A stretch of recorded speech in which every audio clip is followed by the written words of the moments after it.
website right now and download my free course on alternate picking mastery. It contains 5 essential exercises that will take you to alternate picking mastery faster than you can imagine. And then I've included my method of how to lay out a practice plan in just 1 to 2 minutes that will absolutely boost your results like nothing you ever tried before. So go download it right now. It's free.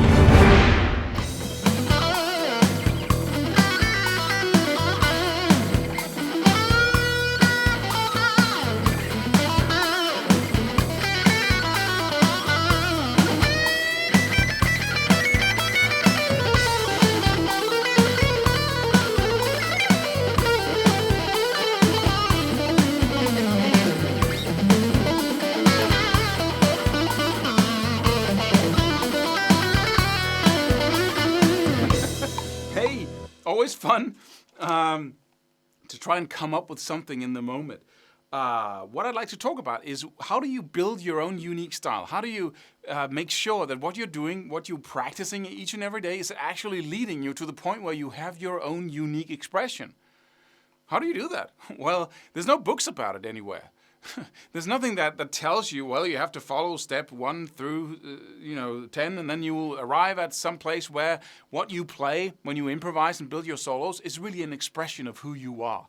Because we human beings, we just like these fluffy words, and we can have these fluffy words without ever, putting it into what the is going on? What is that about, right? And it's actually about something very simple. What is your unique style? It's your preferences. That's the only thing you have. People who don't play music, they have, I like this style the much, I like metal or I like jazz, right? That's a preference. And then within that, I like this kind of jazz or I like this kind of metal. And within that style, I like mostly these bands, right? Those are preferences. And that becomes an expression of who I am. Some people, they wear the clothes of their favorite bands and the style. They kind of look like that style, right? Metal guys or jazz guys. So it becomes an identity based on our preferences. But when you're a musician, when you are a guitarist, you are basically into music on a much more, let me get this off, this little necklace here, on a much more detailed level. So you have preferences on a more detailed level, right? You like that kind of music, you like that style of music, but within that, you like this.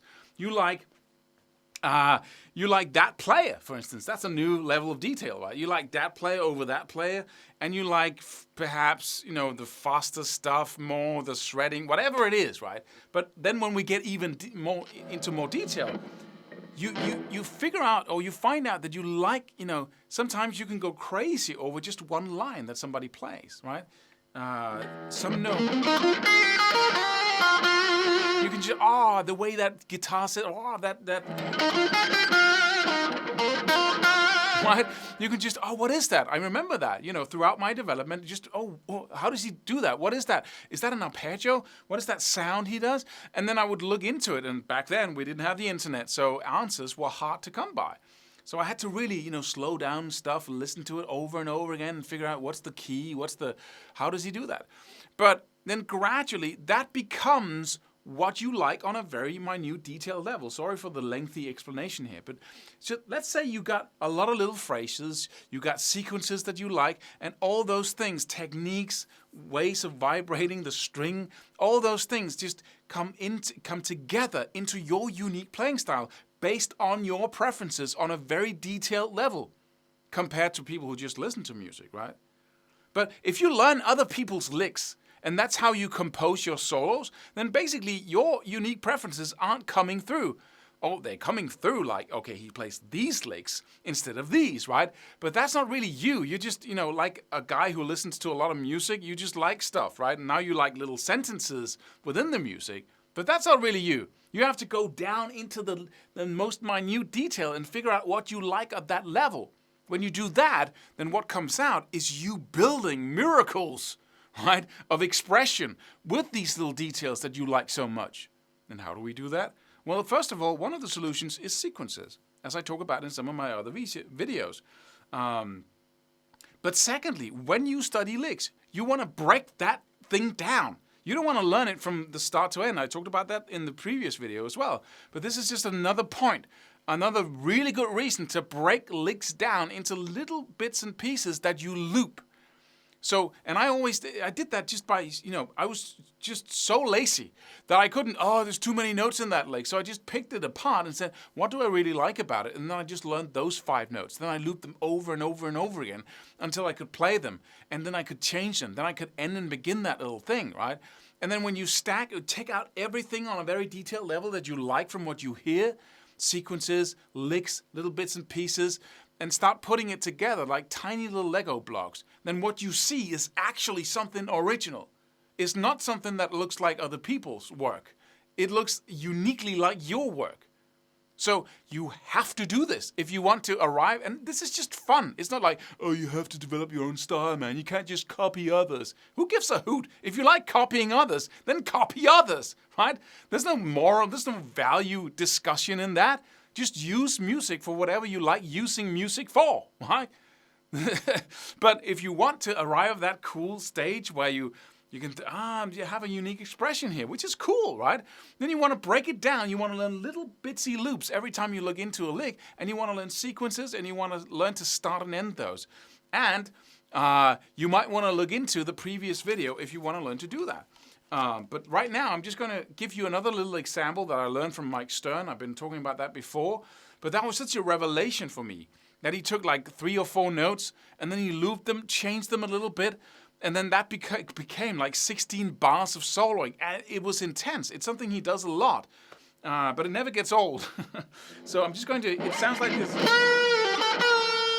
He rests on the blue note of the blues scale and goes up and down to it.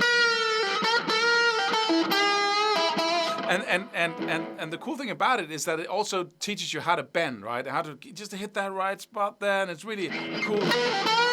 And then, right, if you listen to Mike Stern, you totally recognize that. But let me just have some fun doing that over and over again, changing it, ending it in different places in the bar, changing the pitch and the whole thing. It's really fun.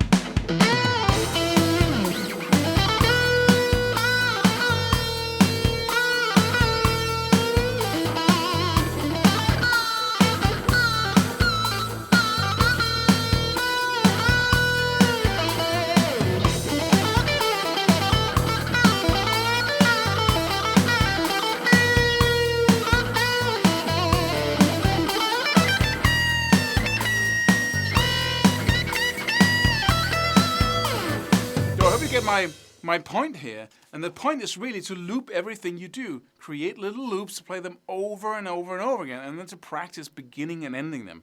And I have an upcoming program that I call Speed Infusion, which is basically long strings of notes that combine alternate picking, sweep picking, every technique that you might think of into runs. And these runs are really just building blocks for little loops that you can create. And I'm going to guide you through each and every one of these massive licks and create little loops along the way that you can practice over and over again.